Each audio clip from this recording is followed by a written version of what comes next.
inducción a la divina voluntad, y también a continuación del volumen 11, que está por lo más interesante. Y nos va a hacer también el favor de dirigirnos a la oración primera. Soy Alfredo Cuevas, soy de la Arquidiócesis de México. Tengo un programa con la enseñanza para conocer y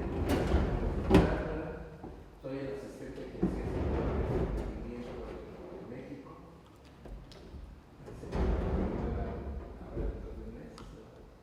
Así que estamos aquí para conocer y compartir nuestras experiencias. Mucho gusto. Damos la oración. En nombre del Padre, del Hijo y del Espíritu Santo. Amén. Te damos gracias, Señor, por esta oportunidad que nos das de conocer el reino de tu voluntad divina. Concédenos en don la luz de tu divino querer para descubrir toda esta vida divina que has querido poner en cada criatura, en cada uno de nosotros. Te pedimos que envíes tu Espíritu, que sea nuestra luz, nuestra guía, nuestra fuerza y el amor de nuestro corazón. Nos abandonamos a tus operaciones divinas en nuestros corazones. Haznos dóciles a tus santas inspiraciones para que nos abramos al don de tu divino querer en nosotros. María, Madre del Señor y Madre nuestra, ruega por nosotros. Reina de la divina voluntad, Ruega por nosotros. en el nombre del Padre, del Hijo y del Espíritu Santo. Amén. Amén.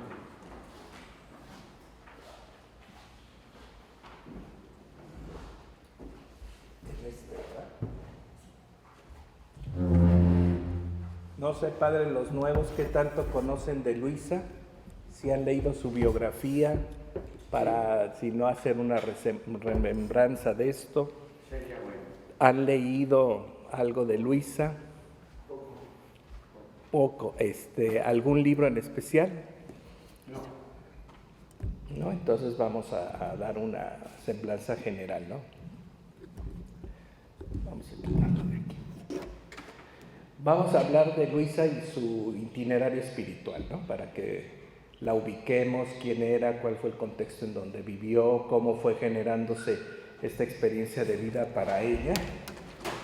Entonces, Luisa nació, fíjense bien, en 1865, ¿verdad? Y muere en 1947. De tal forma que ella es una jovencita italiana que nació en Corato, al sur de Italia, de familias piadosas, de gente de iglesia, en la que ella, pues desde muy joven, desde muy niña diríamos, empezó a tener experiencias espirituales donde experimentaba toda clase de género de experiencias. Se encontraba con Jesús, descubría la presencia de María, también recibía ataques del demonio, experimentaba la presencia de su ángel de la guarda. O sea, como normalmente los santos, ¿verdad?, van experimentando una vida sobrenatural que ni siquiera ellos saben qué significa. Y ella poco a poco se va dando cuenta, ¿verdad?, de que quiere ser toda para Jesús, ¿verdad? Como dedicarle su vida, dedicarle todo su quehacer, ¿verdad? Y entonces ella se hace terciaria dominica. Porque acuérdense que las órdenes religiosas, para compartir su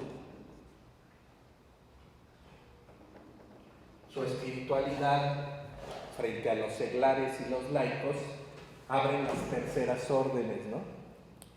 Entonces Luisa conoce que en su pueblo están las terciarias dominicas y a través de esta obra seglar con espiritualidad referente a Santo Domingo, ella empieza a vivir su vida espiritual. Muy jovencita, ¿no? Se hace tercera dominica. Y ahí aspira a ser toda de Jesús. Después tiene un momento muy especial en donde ella, ¿verdad?, como alrededor de los 16 años, tiene su primer encuentro con Cristo. ustedes han oído el relato, dice que ella oía mucho murmullo y mucho barullo en la calle. Ella vivía en una casa de 2 plantas, se asoma por el balcón y ve la escena de un hombre como Jesús, que una muchedumbre lo seguía en el camino al Calvario, ¿verdad? Maltratado y cargando una cruz. Entonces se da cuenta que es el Señor, ¿verdad? Y Jesús, exactamente cuando pasa delante del balcón, le dice: alma, ayúdame. Entonces ahí nace la vocación de Luisa. Va a ser un alma reparadora, un alma víctima, que le pide luego al Señor que ella colabore, ¿verdad?, en esa obra de reparación para su iglesia y en expiar y ofrecer a la divina justicia pues todo su ser y toda su vida, ¿verdad? Luisa, claro, se asusta, se mete al cuarto llena de santo temor viviendo, y de repente se da cuenta que el Señor le ha pedido que le acompañe. ¡Ay, alma, ayúdame! Entonces sale de nuevo al balcón y ya desaparece la escena donde Cristo camina con su cruz al Calvario, ¿verdad? Entonces fíjense bien, ella pues muy jovencita tiene un encuentro precisamente en lo que va a ser su experiencia de compartir la pasión del Señor. Entonces su encuentro con Cristo es en la pasión, ¿verdad?, en lo que el Señor ha sufrido, vivido y ofrecido al Padre por la salvación de todos. Y ya Luisa lo va a entender después, que su vocación es acompañar a Jesús, ¿verdad? Ella en 1888 va a vivir lo que llaman los místicos el matrimonio espiritual.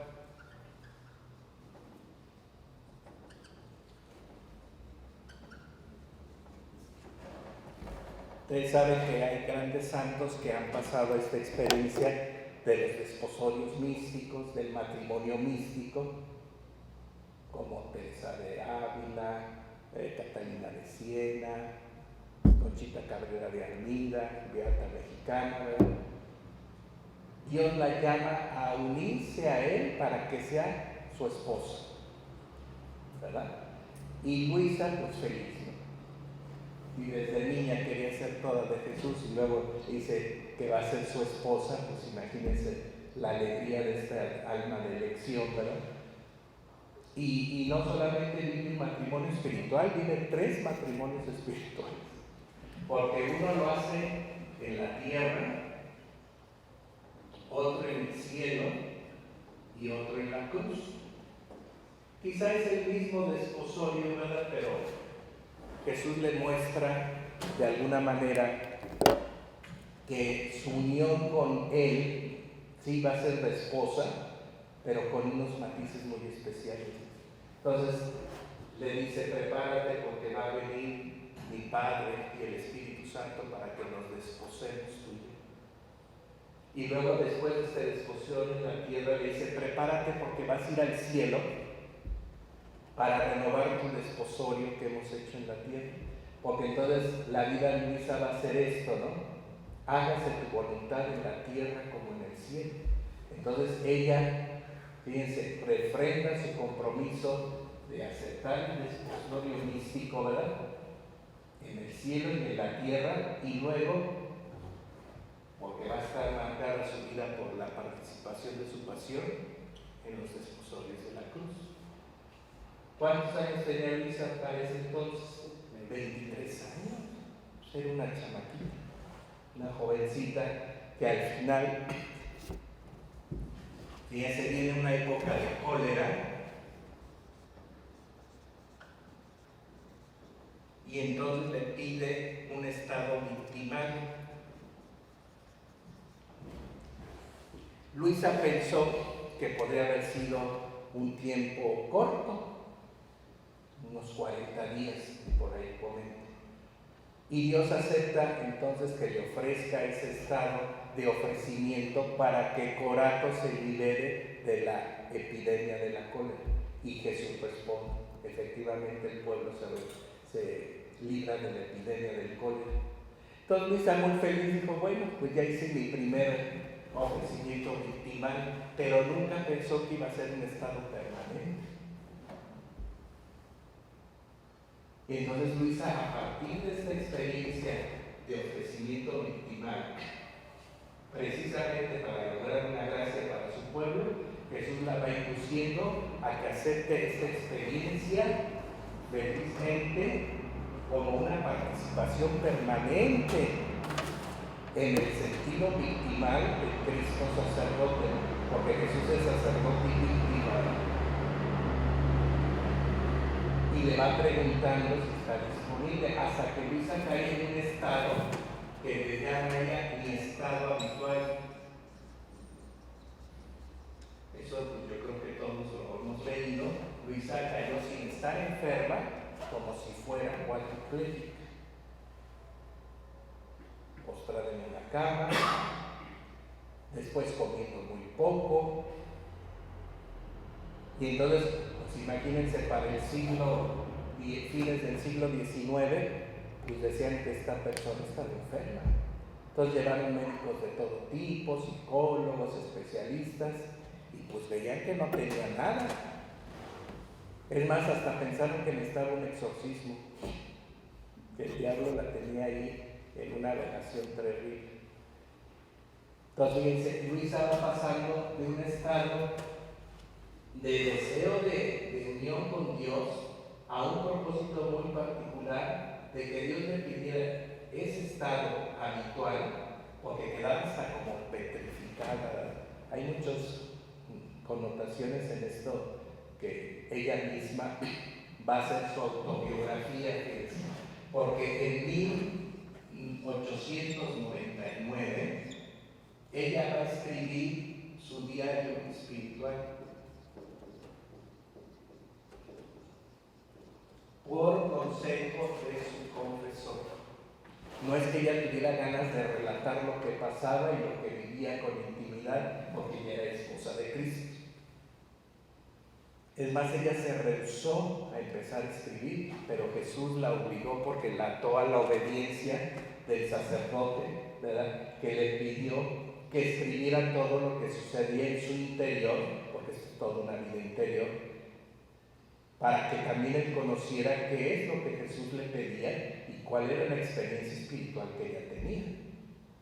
Entonces el padre espiritual, ¿verdad?, en ese momento le pide empezar a escribir, y lo primero que va a escribir va a ser toda esta etapa, ¿no? Toda esta etapa que es su infancia y su primera juventud. O sea, va a ser una autobiografía. Y a esta autobiografía la podemos leer en el primer volumen, ¿verdad? Y a partir de este año va a escribir hasta la muerte 36 volúmenes, que son cuadernillos, ¿verdad?, en donde ella iba por fecha anotando sus experiencias, las enseñanzas que Jesús le daba y las vivencias que lograba vivir a través de lo que después se llamará el vivir en el querer divino. Ese es el tema importante de Luisa. Es una vida divina, una vida más allá que sea una vida mística, es una vida en Dios para vivir dentro de su voluntad divina y hacer posible que se cumpla el propósito que Dios ha querido para el hombre de participar de su vida y de su santidad divina. Ese es el tema central de Luisa. Pero entonces, en la autobiografía, ¿verdad?, ella va a narrar estos acontecimientos de la infancia y de la primera juventud en el volumen 1, y a partir del siguiente volumen 2 vamos a ir viendo cómo Jesús la va guiando hacia una santidad muy grande, ¿verdad? Entonces, en este retiro, ¿verdad?, nosotros vamos leyendo el volumen 11. Entonces, del volumen 2 al 11 podemos hablar que Jesús conduce a Luisa por el camino de la santidad que han vivido todos los santos de la Iglesia. la ascesis, la adquisición de virtudes, la etapa purgativa, iluminativa y unión, la lleva por todo lo que cualquier santo ha querido aspirar a vivir para Dios y para lo que llamamos la perfección cristiana, y la hace vivir todo lo que los santos han podido vivir en un montón de experiencias ascéticas de adquisición de verdaderas virtudes. Y en el volumen 11, por lo cual en este retiro vamos a meditar, le empieza a hablar de la vida en su divina voluntad. Por eso el volumen 11 es tan importante, porque es como el parteaguas, ¿verdad? Luis hace todo el camino de la perfección cristiana que todos los santos han vivido hasta la hora en que él está respondiendo a su llamado. Es más, para Luisa, fíjense, que recibe el matrimonio espiritual a los 23 años, si no me equivoco, el volumen 11 es 1910, por ahí dice 1911, 1910. Entonces, fíjense cuántos años ya tiene de matrimonio espiritual. Aquí hay 12, más 10 o 11, son 23 años. O sea que ya ha llevado 23 años de matrimonio espiritual. Yo ahorita no les puedo decir los datos, pero hay santos que no han vivido tanto tiempo en el matrimonio espiritual. Lo recibieron casi al umbral de su muerte, ¿no? Que Dios les da esa posibilidad de esa unión muy alta, porque para algunos el matrimonio espiritual no es otra cosa que la unión transformante, ¿verdad? Así lo dice San Juan de la Cruz. Es una gracia de unión que transforma a la criatura en Cristo. Por eso dice Pablo, ya no soy yo, sino es Cristo en mí. Pablo llegó a la unión transformada. Por eso decimos palabra de Dios. Porque si somos honestos, cuando leemos las cartas de Pablo, decimos palabra de Dios. Porque en tal unión vivió Pablo que podemos decir que la palabra de Pablo era enseñanza de Cristo. ¿O no, hermanos? Pero eso es por la gracia de unión transformante. Entonces, imagínense, Luisa a los 23 años ya recibe la unión transformante y desarrolla esa gracia de unión durante otros 23 años para que le pudiera hablar de divina voluntad. Entonces, imagínense, es una chavita que pronto alcanza la madurez y la santidad de muchos que llevaron toda su vida, y todavía lo que le resta a Luisa vivir, le faltan 37 años para terminar su camino y su vocación. O sea que Jesús la lleva rapidísimo. Entonces, muchas de estas gracias, cuando las leemos en el libro del cielo, pasan muy rápido y poco descritas, porque va a recibir gracias mucho más grandes. Pero entonces, cuando leemos nosotros, pensamos que esto es muy fácil de alcanzar. No, ojalá estuviéramos un día en una unión transformante. Pero como Luisa lo vivió tempranamente, rápidamente, y maduró para que pudieran venir otros estados de unión y de santidad y de perfección cristiana, creemos que también nosotros lo podemos vivir muy rápido. No. Es más, de los santos que hay en el catálogo de la Iglesia, no todos llegaron a la unión transformante. Normalmente los que llegan a la unión transformante se llaman místicos.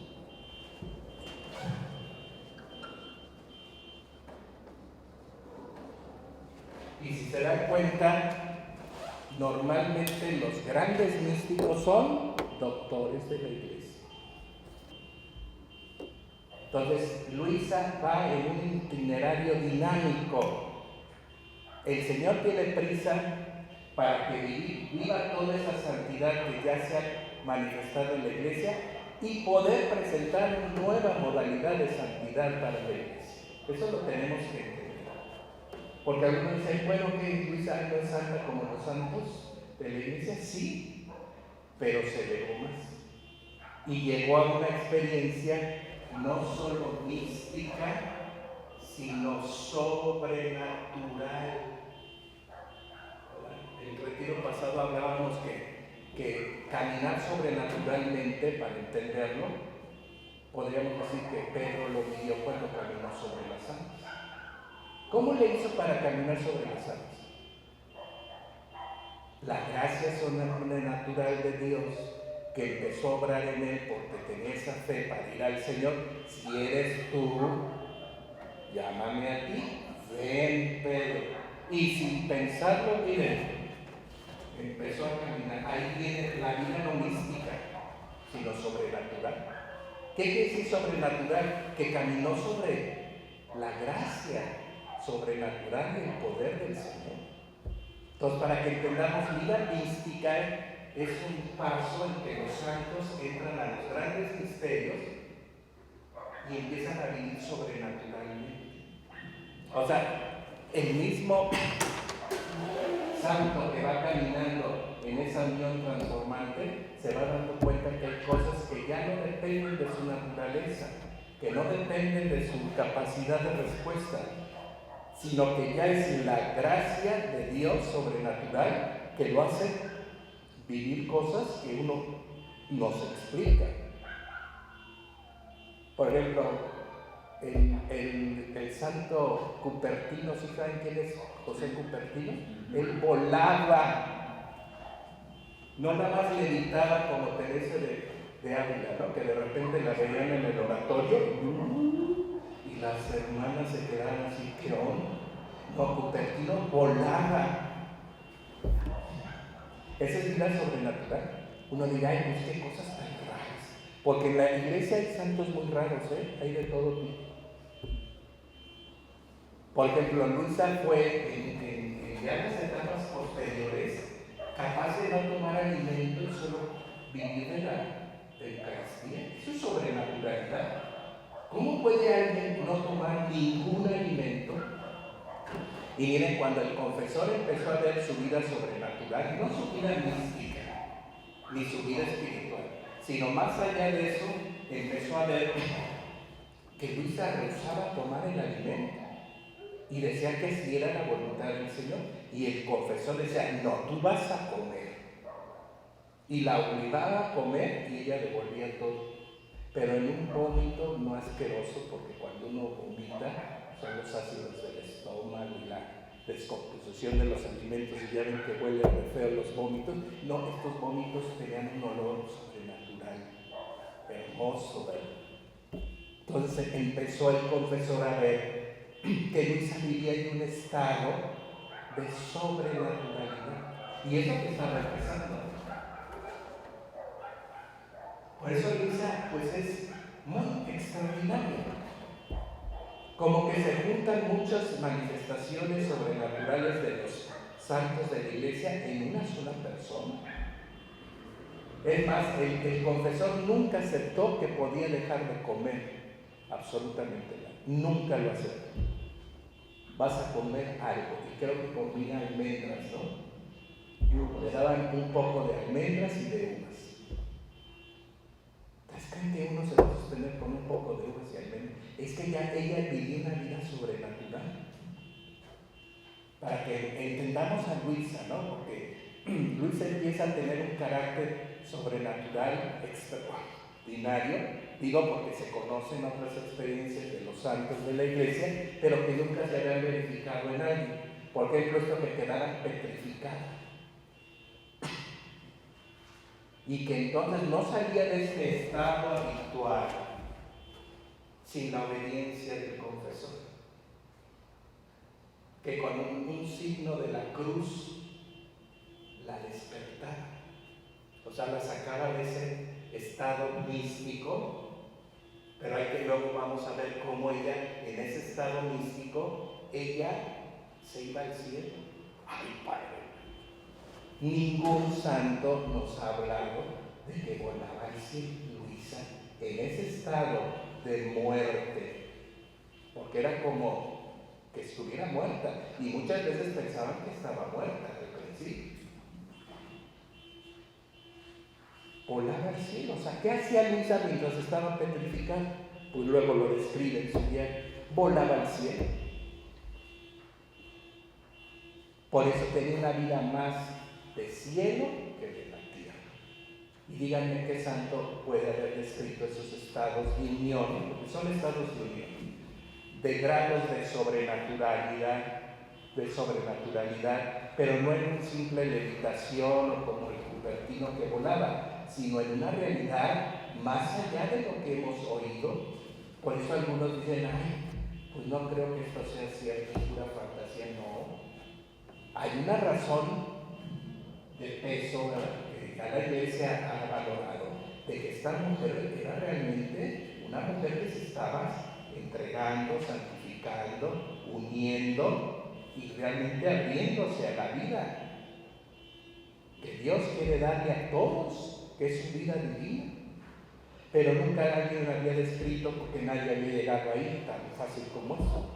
Entonces Luisa en los escritos describe, pues un itinerario largo y tendido de un montón de experiencias que uno se sobrecoge y uno dice, caramba, esto es tremendamente extraordinario, diríamos, pero más que extraordinario, fuera de orden, sobrenatural y divino, ¿verdad? Entonces, fíjense bien, el volumen 11, entonces, aborda las enseñanzas que Jesús le va a ir dando para que viva en modo todo divino.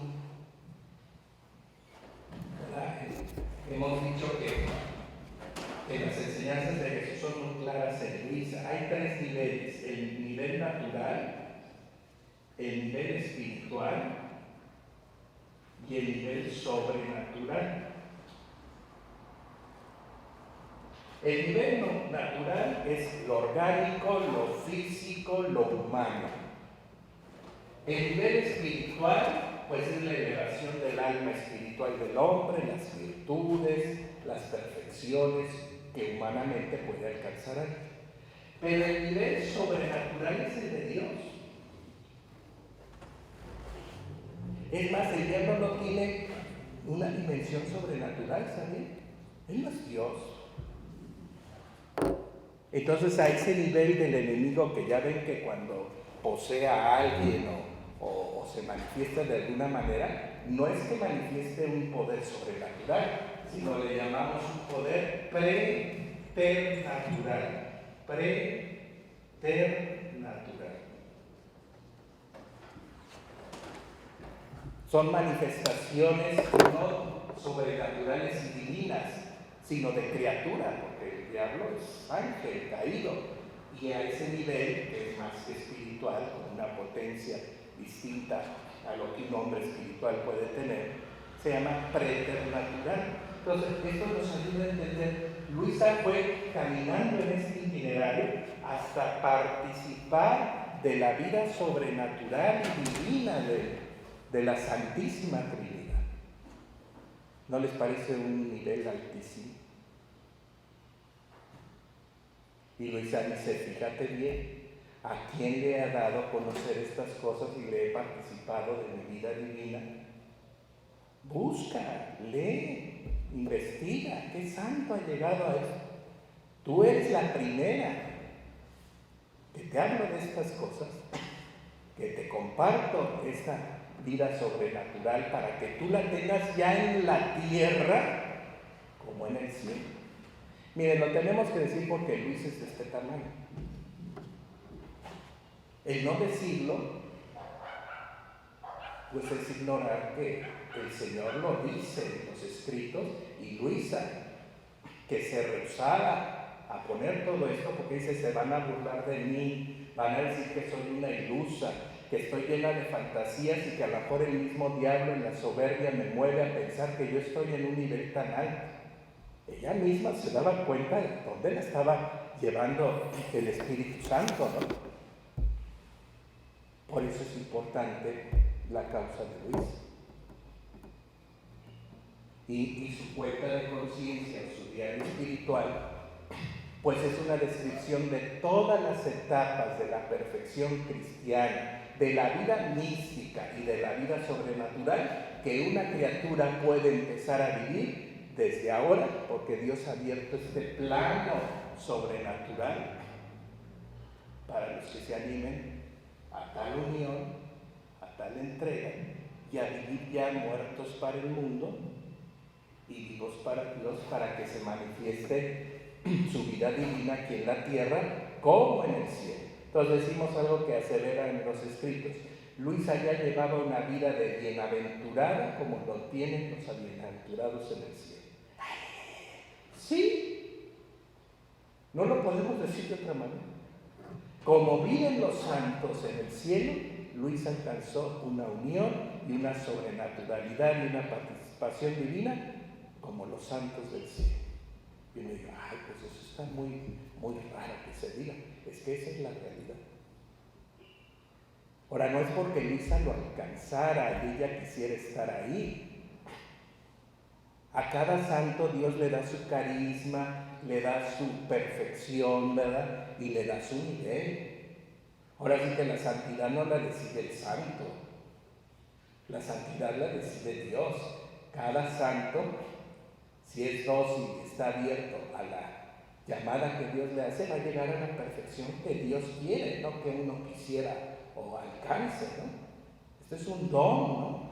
Un don que Dios quiere dar hoy a conocer a la iglesia para que podamos entender. Pues miren, para mí Luisa, si la leemos, entendemos mejor la vida espiritual, conocemos sus etapas, reconocemos que a lo mejor hay una experiencia mística y ni te has dado cuenta. Hay una santa que dice, se llama Sor María Angélica, también mística mexicana, que de repente su director espiritual le dijo, Angélica, hace tiempo que tú vives una vida mística. ¿Y saben qué respondió? Ni quiera Dios. Hace tiempo que ya vives en una vida mística. Ella era religiosa, había hecho votos perpetuos, pues ella tenía los esposorios por los votos, ¿no? Porque hay que saber que las monjas son esposas de Cristo, ¿no? Y dice, pero tú ya lo vives, porque una cosa es hacer un voto legalmente, canónicamente, y otra cosa es vivir esa unión, que si hablamos de matrimonio espiritual, hablamos de intimidad, de amor, de ese subido, como decía Teresa de Ávila, ¿no? Que hasta Dios le atravesó el corazón en la transverberación, ¿no? Pero eso quiere decir que se volvió loca de amor por Dios. Teresa estaba loca por el Jesucristo. Era una amante enloquecida. Son gracias, ¿no? Gracias que Dios va dando a almas de predilección, que quiere una gran unión con ellos, con ellas, aquí en la iglesia, aquí en la tierra, porque esa es la decisión y el querer de Él. Entonces aquí vamos viendo a Luisa no como una exaltada, como mucha gente dice, si ustedes quieren exaltar a Luisa muy alto, no estamos exaltando a nosotros. Quien la quiso exaltar y quiso ponerla en esta vida de unión y en esta vida de gracia sobrenatural fue el Señor. Entonces, por eso la causa, yo estoy seguro que Roma no hubiera abierto la causa si la causa no fuera segura, ¿o no? No se la va a jugar, entredicho, ¿no? Que hoy dije una cosa y mañana digo otra. Luisa, fíjense bien, para seguir con la cronología, empieza a vivir en divina voluntad a partir del volumen 11. Pero en 1937 le recoge el Santo Oficio los volúmenes, se los confisca a la iglesia. Entonces el Santo Oficio, como se llamaba antes, ahora la doctrina de la fe, llegó y dijo, dame tus cuadernitos. Ella estaba escribiendo el volumen 35 y lo tenía abajo del almohada, porque escribía diario o frecuentemente. Entonces agarraron de la estantería donde tenía los volúmenes, los cuadernitos, Se los llevaron los 34, el 35 quedó bajo la almohada porque lo estaba escribiendo y luego escribió un volumen más, el 36, para que en 1837, fíjense bien, duró todavía 38, el 38.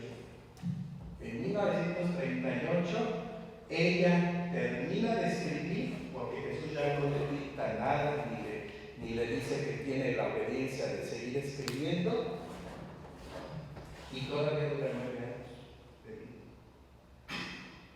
Y ella le decía al Señor, pero ¿por qué me quitaron toda la enseñanza que tú me has dado? Ay, Luisa, tú la tienes grabada en tu corazón.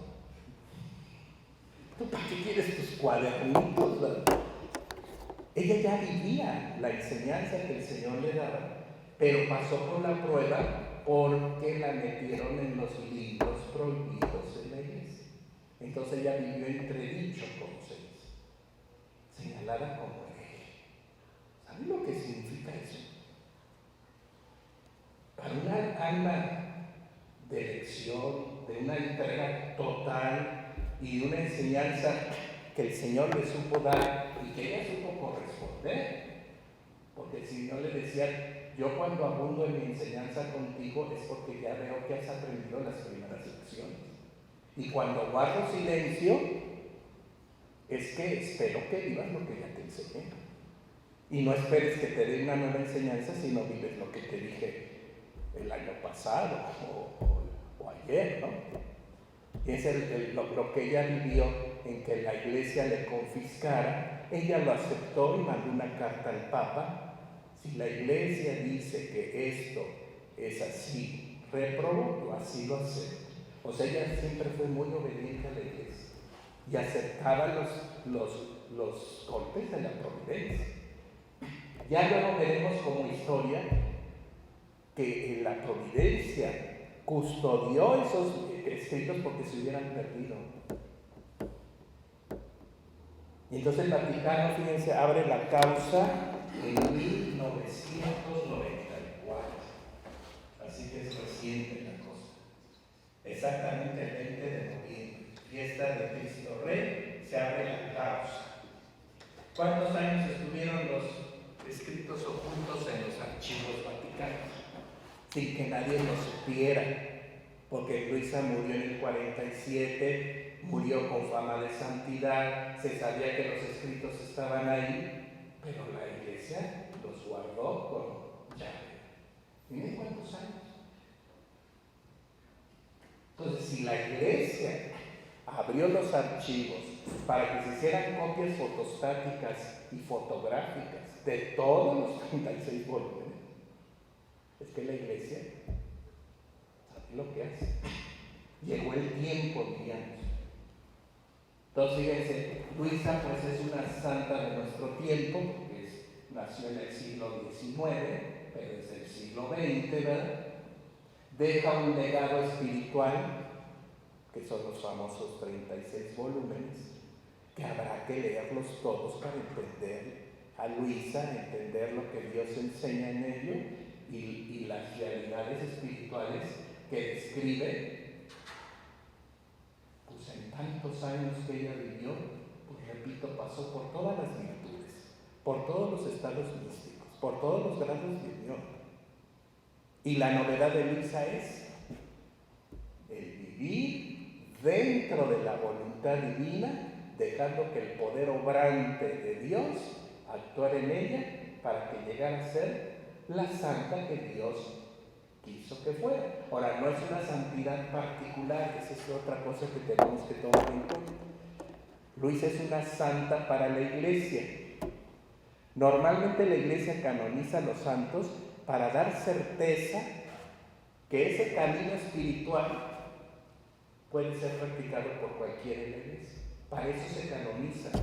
A ver, si San Juan de la Cruz está canonizado, quiere decir que el camino del Monte Carmelo, las noches oscuras y la llegada al cántico espiritual es un camino espiritual, un camino de santidad que cualquiera puede caminar por él con la seguridad que es camino seguro de santidad. Ese es el refrendo de los santos canonizados. No tanto por lo que hicieron, sino por lo que hicieron, y puede ser ejemplo y camino, repito, seguro. Porque ¿quién puede decir que si sigo a un santo que la iglesia no ha reconocido, no me pierdo? Pero si un carmelita vive la experiencia espiritual del Carmelo, no creo que se pierda. Ni alguien teresiano que busque vivir las moradas como Santa Teresa se puede perder. Entonces, ¿qué estamos buscando? Que la iglesia reconozca a Luisa como camino serio, seguro de santidad, que sea como una propuesta universal para que cualquiera en la iglesia, miren, los coreanos hoy están bien entusiasmados con Luisa, ¿sí sabían? Y son iglesias de nueva evangelización, diríamos. ¿Cuántos años tienen ellos de ser iglesia y de haber encontrado a Cristo y caminar en la evangelización? Pues muy poco, y ya están metidos en el tema. Entonces, fíjense, como que necesitamos valorar, ¿verdad? Y no juzgar demasiado las cosas, ¿verdad? Porque son juicios humanos los que a veces nos mueven a decir, ay, esto será ser, ¿verdad? La iglesia ha entrado con las comisiones teológicas, dice, porque después de que se abre la causa, vienen las comisiones, bueno, primero la de la comisión de los santos, de la congregación de los santos, como cualquier santo, se investiga, se hace la presentación de las virtudes, ¿verdad? No sé si tengan conocimiento cómo es un proceso canónico para una beatificación. Hay una primera parte diocesana. O sea, ¿dónde nació la santa? Pues que en Corato, pues que el arzobispo de Trani, que es el arzobispado donde está Corato, presente la causa. Todos los obispos de Trani han presentado los procesos diocesanos para la causa. Todos, desde que Luis estaba en vida, le daban permiso para comulgar diario. A ver, hermanos, en el finales del siglo XIX y en el XX, algún laico tenía el privilegio de comulgar diario en su casa, y que fuera un presbítero enviado por un obispo para que celebrara la misa para esta mujer. No son privilegios que hablan de que si la misa, acuérdense que la comunión frecuente y diaria es presente. La gente no tenía permiso para comulgar diario. Para eso estaba el precepto dominical. Luisa tuvo siempre el privilegio de que se celebrara en su casa la misa diaria. ¿Y quién daba permiso para esos privilegios? Los obispos. Y los sacerdotes iban por obediencia, porque algunos no querían ir. Y usted va a ir a celebrar a la misa que cabe. O sea, desde ahí vemos cómo Dios providencialmente va poniendo todos los medios para realizar su obra de santidad en esta pequeña, ¿no? Como le llamó, su pequeña hija de la divina voluntad. Entonces, Luis ha pasado ya por la comisión de la Congregación de los Santos, ha recibido la investigación diocesana, se ha cerrado la etapa diocesana, viene la etapa romana, donde entonces todo queda en manos de Roma. Entonces Roma llama a las comisiones teológicas.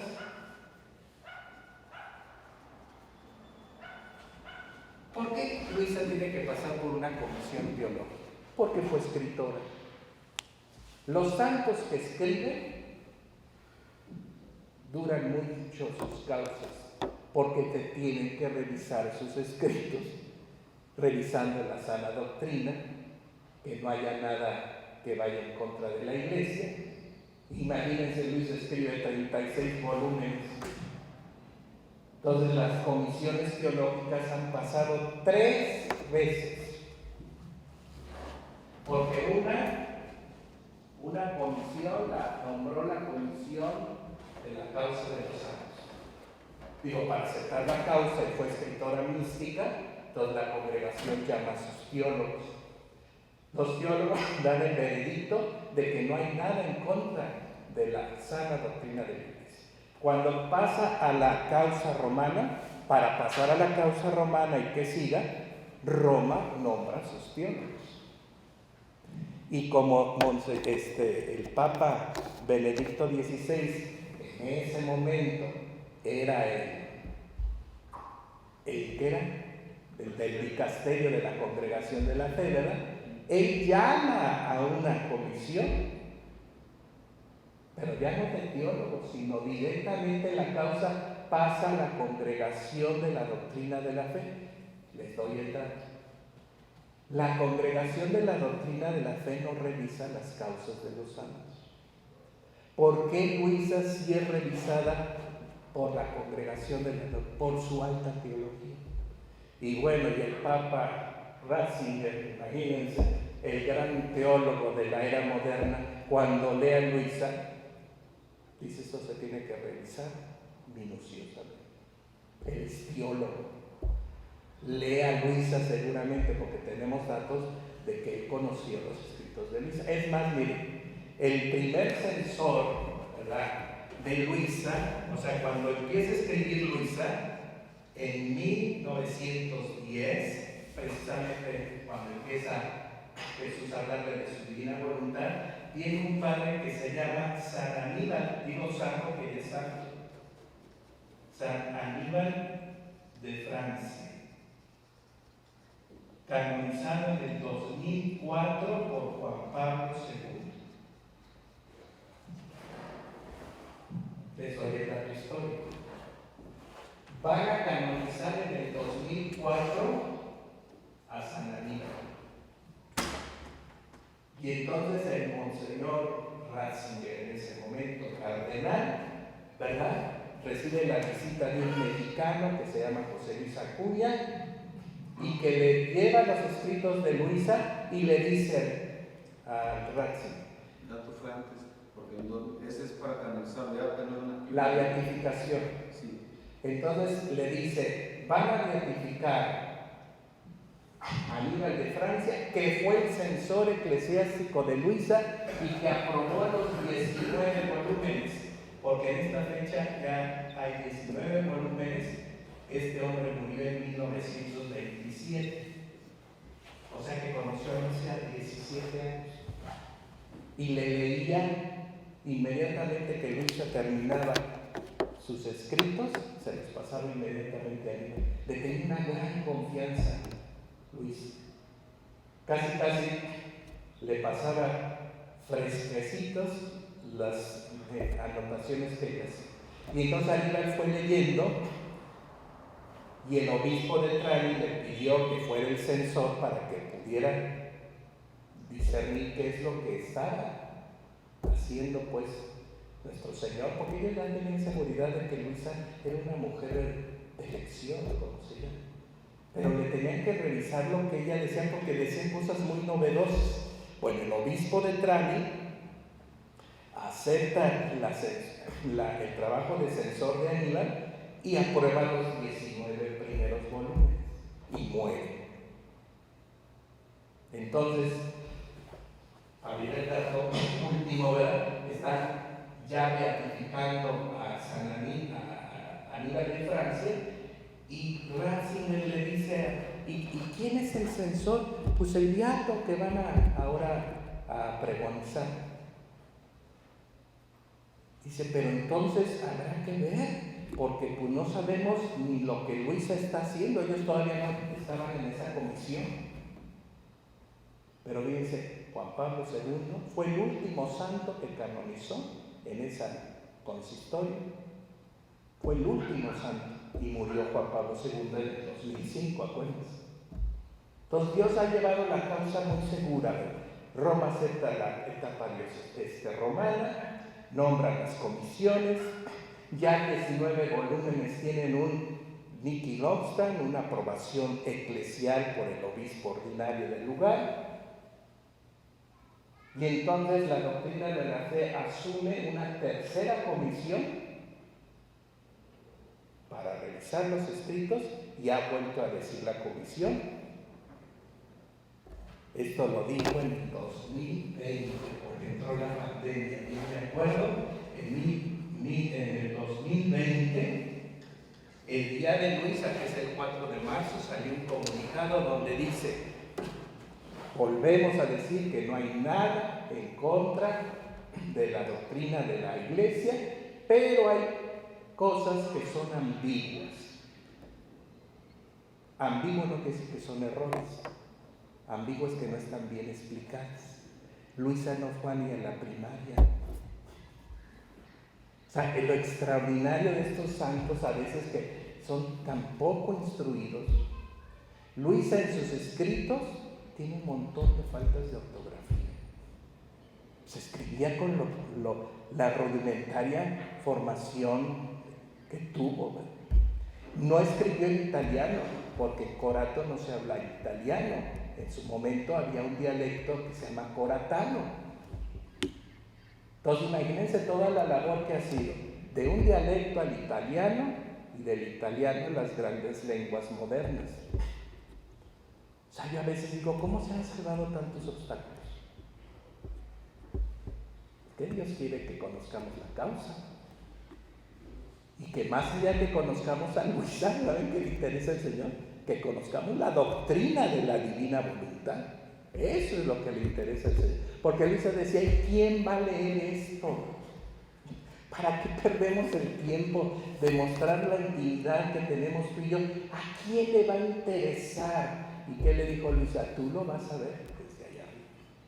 Miren, nosotros leyendo a Luisa, ¿quién iba a pensar que uno está leyendo a una santa, bueno, a una presunta santa? ¿Y cuántos miles y miles de gentes leen en Luisa en todo el mundo? Así que se cumplen las palabras del Señor. Dice, si tú supieras. Entonces, fíjense bien, es una causa, yo digo que hermosa, interesante y segurísima. Claro, la Iglesia es prudentísima. Y entonces, fíjense, el último obispo de Trani se llamaba Juan Bautista Picherri, que le dio todo el apoyo a la causa y que terminó las etapas diocesanas, indujo a que se siguiera investigando y dio cercanía a las comisiones. Se muere él, ¿verdad? Y nombran hoy a un obispo que es doctor en espiritualidad. Digo, ay, qué casualidad. Que el doctor, el obispo de Trani, tenga un doctorado en teología espiritual. ¿No les parece que este es el dedazo de Pablo? A ver, si esta causa es tan importante para la Iglesia y no se entiende, porque normalmente los santos se adelantan a su tiempo, entonces los vemos fuera de la realidad o de la comprensión que nos tenemos nosotros aún de las cosas espirituales. Y entonces hoy nombran a Monseñor Leonardo, que es doctor en teología espiritual. Digo, este dato no sé, ¿verdad? Porque estamos cerca de Corato y me dice el padre Sergio, que es el secretario para la causa, que lo hizo ya vicario general de la arquidiócesis. ¿Y por qué escogieron al asistente eclesiástico para la causa de Luisa ahí en el pueblito de Corato, en Trani? Lo nombran vicario general. A ver, hermanos presbíteros, ¿por qué nombró vicario general a Sergio? Pues porque está empapado de la causa y es el que ha fortalecido la asociación Pía Luisa Picarreta y el que le está dando seguimiento a un montón de cosas que tienen que ver con la causa de los santos y esa cosa especial de las comisiones teológicas. Entonces yo ahí veo, hago yo mi lectura espiritual, ¿no?, de esto que estamos siguiendo de cerca, porque miren, yo no estaría metido en esto si esto no fuera seguro. Digo, lo digo por los padres, porque somos bien quisquillosos nosotros los padres. Que la Virgen del Pocito se apareció. ¿Esa aparición cuál es? Pues allá en Puerto Rico. Y luego vemos que entonces la Iglesia investiga este tipo de acontecimientos espirituales y al rato dicen, eso no es de Dios. Y si lo pronuncia el obispo o lo boletinan en un comunicado oficial, uno no se mete en eso. ¿no? Porque entonces uno tiene que andar en cosas seguras.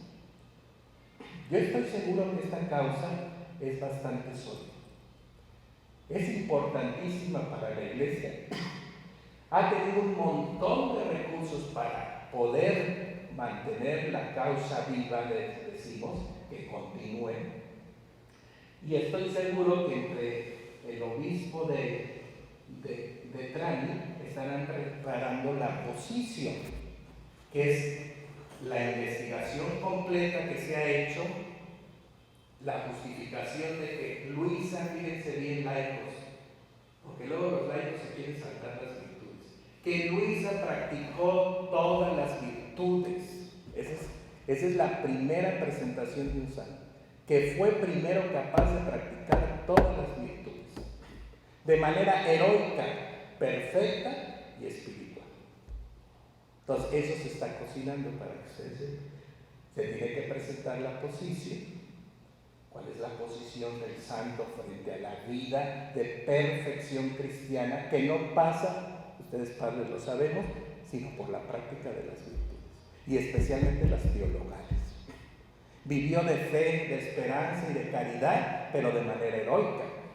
Porque usted y yo vivimos de fe, esperanza y caridad, pero no de manera heroica. Luisa creyó hasta el heroísmo. Le confiscan los escritos. ¿Ustedes creen que Luisa, cuando le quitan los escritos, no pudo haber caído en una crisis de fe? Ella mantuvo su fidelidad a la Iglesia, su obediencia y su capacidad de seguir su camino. En ella no hubo confusión ni nada por el estilo. Eso es vivir la fe heroicamente. A ver, que te tachen de hereje, que digan que estás escribiendo por la influencia del demonio, porque pues así se manejaba antes el Santo Oficio. Por eso eran los libros prohibidos, que eso va a hacer daño a la fe de la gente y de la Iglesia. Imagínense todas esas cosas que oyó Luisa.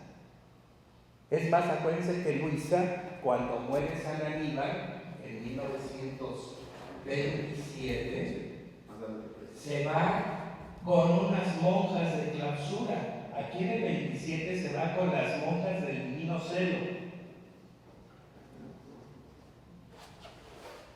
porque esas monjas, para los padres nuevos, fueron fundadas por San Aníbal de Francia. San Aníbal fundó dos casas: los padres rogacionistas, por si han oído esa nominación, y las hermanas del Divino Celo. Entonces, cuando Aníbal muere, le pide que por favor acepte la invitación de vivir en la clausura de sus monjas contemplativas. Luisa fue una contemplativa, una monjita en su casa, pero era celada. Luisa, por el amor que le tuvo a Aníbal y todo lo que le ayudó a vivir, aceptó y se fue a vivir con él. Pero cuando le quitan en el 38, ¿verdad?, los escritos, la corren del convento, porque no querían una herética en su casa. ¿Saben lo que sintió esta alma tan especial? ¿Cuántos años vivió con el Divino Celo? Murió en el 27 y se le confiscan los escritos en el 37. ¿Saben lo que sintió esta mujer? Que la tacharan de... Es vivir heroicamente la esperanza. Es vivir el amor. El amor que le tuvo a nuestro Señor para mantenerse fiel. El amor que le tuvo a la Iglesia para mantenerse. ¿Se acuerdan de Teresa de Ávila? Si conocen la historia de Teresa. ¿Cuál fue la última frase que Teresa de Ávila dijo en su lecho de muerte? Muero como hija de la Iglesia. A Santa Teresa le interesaba, porque también la tacharon de ley, le interesaba que supieran que era la mujer más fiel en darle su voto a la Iglesia de obediencia y de aceptación como hija de la Iglesia. O sea, cuando un santo, fíjense bien, se quiere comprobar realmente que fue íntegro, es que amó a la Iglesia y entregó su vida por ella. Luisa amó mucho a la Iglesia, amó a los sacerdotes, amó a sus obispos, conoció a muchos obispos. Miren cuántos obispos la acompañaron en vida. Luisa vivió 82 años y todos sus obispos la conocieron, la apoyaron y le mandaban su ayuda, y a veces la probaban porque la dejaban sin comulgar a veces muchos meses. La probaban, a veces no se ponía histérica y loca, ¿no? Y ella aceptaba siempre con sumisión, con obediencia. Si esa es la voluntad de Dios, pues yo me ofrezco, yo lo acepto. Y los obispos, mirando su sencillez y su extraordinaria humildad, le mandaban por la ayuda, ¿verdad? Porque pues finalmente Luisa es una santa que finalmente la Iglesia hoy la contempla y decimos, qué heroísmo, ¿verdad?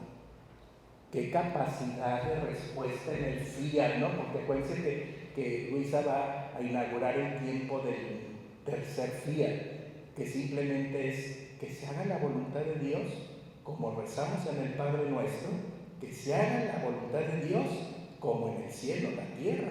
Y ella se aventó el tirito de decir, está bien, voy a vivir tu voluntad no de cualquier forma, sino de modo divino, y como ya quieres que se haga en la tierra, pues a ejemplo de los santos del cielo.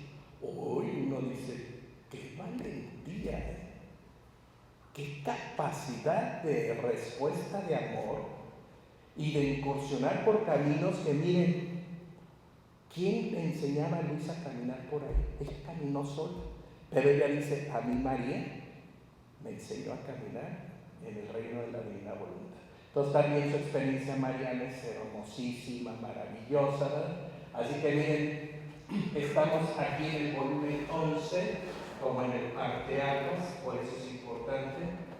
Estamos dando un tiempo más a este volumen, porque la vez pasada entramos en este volumen, pero es tan importante que entendamos, ¿verdad?, que Luisa, aquí lo voy a decir también porque Jesús se lo manifiesta, aquí es víctima, tiene un estado victimal en favor de la justicia y la misericordia divina. De esta etapa, desde que empezó hasta 1910, que se le anuncia ese divino en el divino querer, ella va a pasar a ser víctima, o sea, le va a cambiar la misión, ¿verdad? Va a ser víctima en favor del reino de la divina voluntad. En favor del reino de la divina voluntad. ¿Qué quiere decir eso? Aquí era una experiencia expiatoria, reparadora, para poder entonces pasar a una misión nueva en donde Luisa todo su ofrecimiento, todos sus sufrimientos, toda su entrega, todo su compromiso es para hacer que advenga el reino de la voluntad de Dios. Y entonces aquí Luisa se da cuenta que ya no sufre como antes, porque Cristo ya no le comparte los momentos de su pasión, la flagelación, la crucifixión, la coronación. Dice, ya no me quieres, ni tus sufrimientos ya me quieres compartir. Luisa, pues si no se trata de que sufras, se trata de que venga el reino de mi voluntad, como lo decimos en el Padre Nuestro, y tú seas la precursora que haga venir el reino a la tierra como en el cielo. Esa va a ser tu nueva misión, por eso serás mi pequeña primogénita de mi divina voluntad, para que tú colabores en el advenimiento de este reino ahora en la tierra. Entonces fíjense, Luisa misma se sorprende cómo Dios le cambia la planilla y lo va aceptando y se va dando cuenta que en esto es un propósito muy altísimo del Señor con ella y un camino espiritual que otros seguirán, ¿verdad?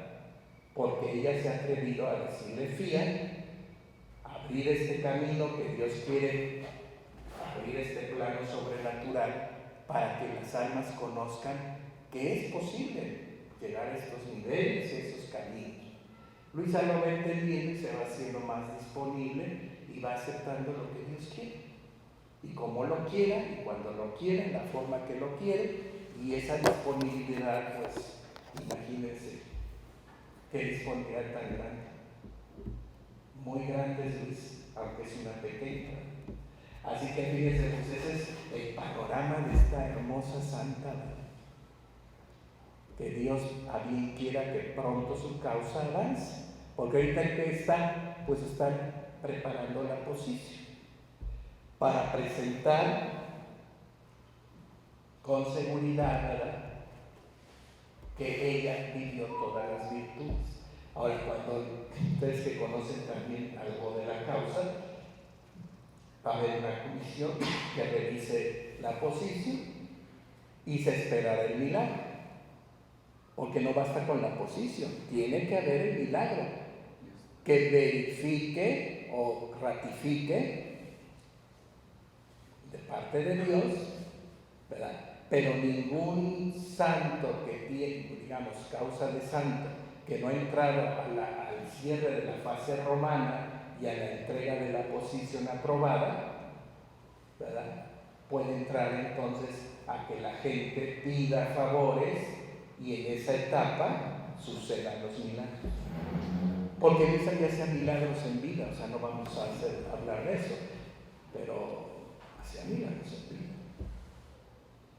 Pero eso es quien los documenta, quien los verifica. Normalmente son parte de la fama de santidad. Pero estos milagros que se hacen después de que se cierran las causas son los que se investigan, porque también va a haber una comisión para investigar el milagro, para la comisión de los doctores que verifiquen si fue una cuestión de salud, pues que realmente es una cosa extraordinaria, ¿verdad? Y luego vienen los cardenales, ¿verdad?, porque se les pasa toda la causa del milagro, y si ellos dan su aprobación se lo pasan al Papa, y el Papa es el último que da el espaldarazo para una beatificación y una canonización. Esperemos que esto no tarde mucho. ¿Por qué? Porque los escritos se han difundido en todo el mundo, porque Luisa realmente es conocida y se anhela conocer y vivir lo que Jesús le enseñó, y pues para que sepa que la iglesia está trabajando en ello. Porque algunos dicen, no, a mí nos pegan, eso tú crees. Claro que los grupos que leen y viven y aspiran a vivir en este don, vamos a decirlo, ¿no? Miren, hay causas de fundadores, de religiosos, de los digo sin decir nombres, que están atoradas. ¿Saben cuál es la causa? Que sus hijos no dan testimonio. Entonces hay congregaciones bellísimas, con carismas extraordinarios, con fundadores, bueno, que uno puede decir por qué la iglesia no pasa a beatificar y canonizar, pues porque los hijos están peleando. Son congregaciones conflictivas, que luego andan diciendo y haciendo cosas que ni el fundador dijo, ni espera que pudieran estar haciendo como comunidad o congregación. Entonces fíjense cómo los hijos de los grandes inspiradores de vida espiritual podemos detener la causa. Entonces esta causa está un poco detenida por los grupitos que hay en todo el mundo que van rayando en herejías, vamos a decirlo otra vez, en interpretaciones heréticas totalmente, sin ninguna capacidad de discernir con la tradición de la iglesia, con el magisterio, con el acompañamiento de los pastores. Y se tiene que decir, la causa muchas veces de algunos santos se detiene por los hijos espirituales. Porque queramos o no, pues estamos metidos en esto ya con más capacidad, somos hijos espirituales de Dios. ¿Qué podemos decir? Yo hace que la conocí a Luisa en sus escritos que me regalaron unos jóvenes en el 99, tengo 24 años conociendo, leyendo realmente, metiendo, fui a Corato, me nombran asistente, conozco la experiencia de los grupos y digo, híjole, pues ojalá entremos en claridad, ¿verdad? los grupos, porque en lugar de ayudar a Luisa para que sea reconocida, pues no, la iglesia no puede dar un paso en falso. Así que miren, pues esta es la introducción, ¿verdad? Vivir en divina voluntad no es otra cosa que vivir en un don que Dios quiere dar para que tengamos esa vida de Dios en nosotros, con todos sus efectos y todas las posibilidades. No solamente es vida espiritual. Voy a decir algo para que se entienda, porque luego veo expresiones que no son exactas y que rayan en una cuestión que no está claro, sobre todo en los seglares. Miren, cuando hablamos de una experiencia que Dios quiere darle a la iglesia, todos los caminos, aún divina voluntad, son caminos espirituales. ¿Cómo se maneja todo esto? Cuando un santo lleva una vida muy piadosa, con un estilo de vida muy particular, con una forma de orar muy nueva, se le llama devoción. Entonces todos los caminos espirituales en la iglesia empiezan con la devoción. Yo puedo orar en divina voluntad, es un acto de devoción, no quiere decir que ya estoy en divina voluntad. Los giros es una manera de orar en divina voluntad, pero yo puedo hacer giros y no estoy ya ni siquiera en vida espiritual. Puedo estar en un devocionalismo, se llama devoción. Cuando la devoción es seria, ¿verdad? ¿Se acuerdan, padres, que cuando nos dan nombramientos, ¿se acuerdan cuando nos nombran de párroco? ¿Qué es lo primero que nos dicen? Por tu piedad y tu devoción y tu amor a la iglesia te nombramos. Entonces, lo primero que se busca en un buen cristiano que quiere vivir un compromiso espiritual en la iglesia es que tenga una devoción sincera, que seamos piadosos, que recemos, ¿no, hermanos? Que no dejemos el breviario hablando con sacerdotes, que celebremos misa todos los días, porque es nuestro ejercicio sacerdotal. Por tu piedad sólida, así dicen los nombres, por tu piedad sólida y tu buena y sana doctrina, te nombramos párroco por 6 años en la parroquia de la Señora de la Asunción. Son las fórmulas para expresar que la iglesia confía primero en un sustrato devocional de piedad sincera. Entonces, todos los caminos espirituales empiezan con una devoción y piedad sincera. Cuando se vive un sustrato sincero de piedad y devoción, que es donde el Espíritu Santo, donde piedad, viene la vida espiritual. La vida espiritual son las virtudes, no nos engañemos. A ver, ¿cuál es tu vida espiritual?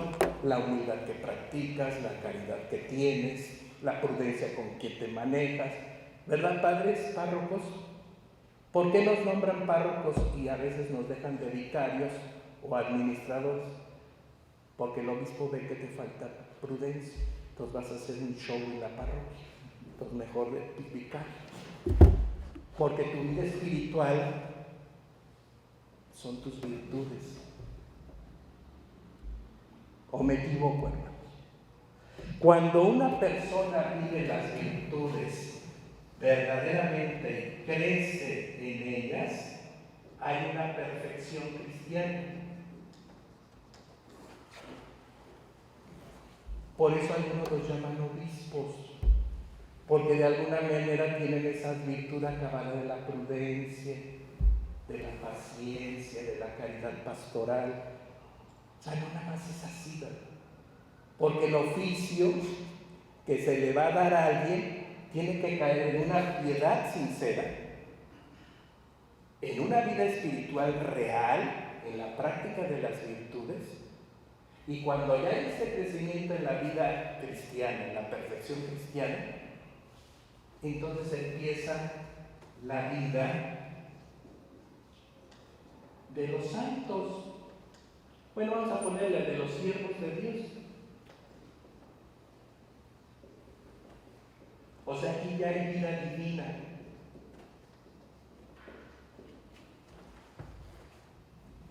Entonces, divina voluntad sí es llegar a una vida divina donde podamos tener el sustrato de las virtudes espirituales completas y acabadas, y que haya un verdadero don de piedad y de devoción sincera, de amor a Dios. Entonces, cuando dicen, es que esto no es una espiritualidad, entiendan bien. Mientras tú no obtengas todas las virtudes y llegues a un grado de perfección, esto se llama espiritualidad. A ver, vamos a poner ejemplo, un franciscano. ¿Cómo podemos comprobar que un franciscano es franciscano verdaderamente? Por su pobreza, por su minoridad, por su castidad, porque hacen votos de pobreza, obediencia y castidad. Yo puedo rezar la oración de San Francisco todos los días y tomar el devocionario franciscano. Pues estoy aquí. Pero si estoy aquí nada más en el devocionario y no subo a las virtudes y las voy trabajando para obtenerlas de manera que virtud sea un hábito, pues tú todavía no tienes vida espiritual, tú estás en los devocionalismos.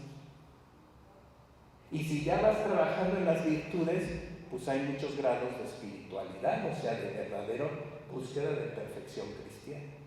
Pero cuando una persona ya ha alcanzado sólidas virtudes, ya no se llama espiritualidad, ya esto es vida. Es vida, no es camino espiritual, es vida. Por eso, vida de siervos de Dios significa que son esta vida ya de santos que viven de la gracia y del modo divino, porque es el siguiente itinerario que se va a vivir. Por eso podemos decir que hay gente muy santa en la iglesia.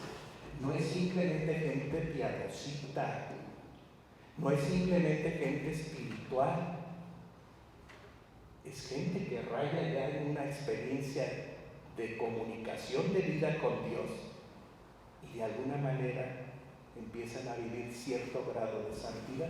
Bueno, dice Luisa que el Señor le ha comunicado una vida toda divina. Aquí está la clave, toda. No en un aspecto ni en una posibilidad de perfección o de grado de unión, sino en Luisa lo bonito es que todo en ella es divino. Porque ella participa de una vida con Dios en todo. Miren hasta dónde llega Luisa. Entonces nosotros que somos de aquí del montoncito, ojalá tengamos una piedad sólida. Ojalá practiquemos virtudes en búsqueda de la perfección cristiana. Mientras nosotros estamos en este nivel, yo diría a todos los que leen Divina Voluntad, qué bueno que tienen una gran devoción con las oraciones de Luisa, con los giros, con todo esto que aprendemos. Pero hay que pasar a las virtudes. Y mientras estamos en el trabajo de virtud, es camino espiritual.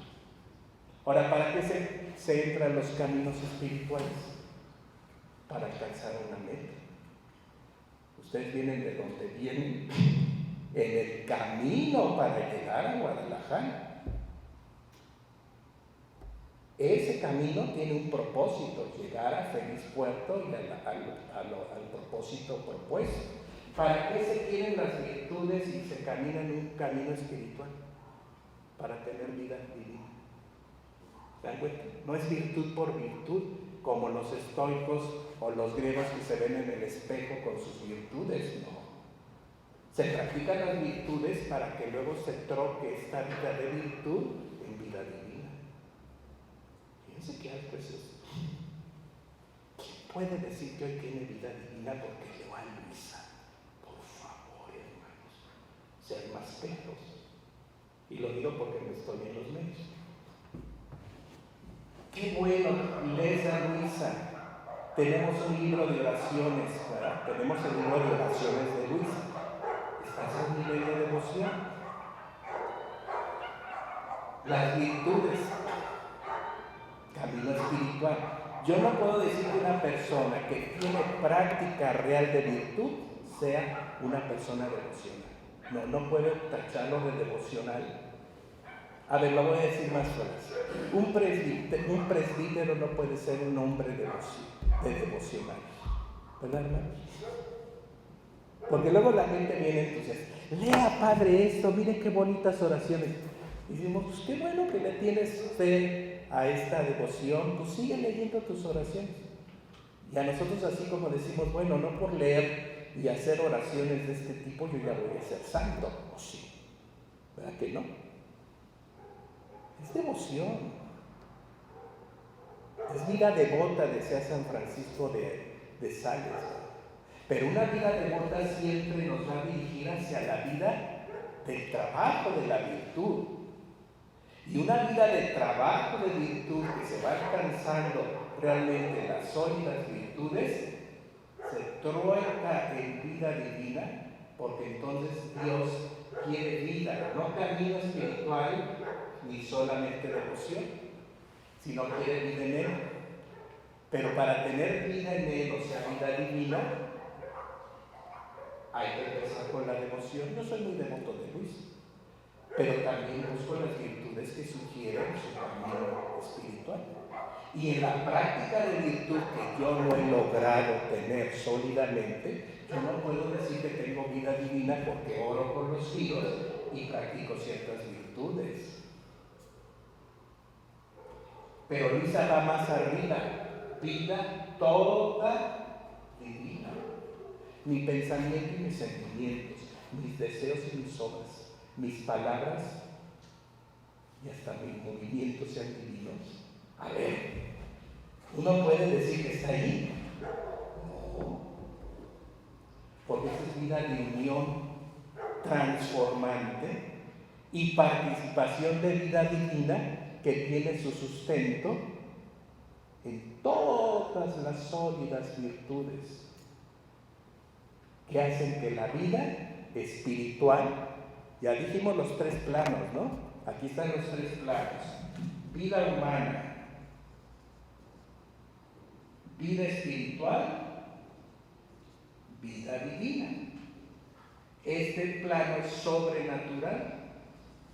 Mientras practicamos virtudes y hacemos camino espiritual, pues eso todavía no es vida divina. No sé si me entienden. Por tener virtudes no se tiene solamente así por así vida divina. Esa es vida espiritual, camino de espiritualidad. ¿Sí me entienden? Entonces hay que ubicar. Sí, sí, tú y yo queremos vida divina para los que estamos en este camino. Yo quiero tener vida divina. Pero hay que ver si no estoy solamente en un devocionario. A lo mejor ya no estoy simplemente en una piedad sincera. Nadie está juzgando eso. Ha de ser una piedad sincera. Pero entonces empezamos al trabajo arduo de la ascesis por las prácticas de las virtudes, que cuando se logran tener ciertamente las virtudes padres, ustedes y yo podemos decir entre compañeros sacerdotes, ¿qué virtud le falta a mi hermano en el presbiterio? Te falta prudencia, no eres humilde, te falta caridad, ¿no? Sin juzgar, no se trata de juzgar, sino vemos el trabajo espiritual de cualquier hermano en el presbiterio por sus virtudes. ¿Por qué no te dan esto? Pues porque no has mostrado capacidad de obediencia.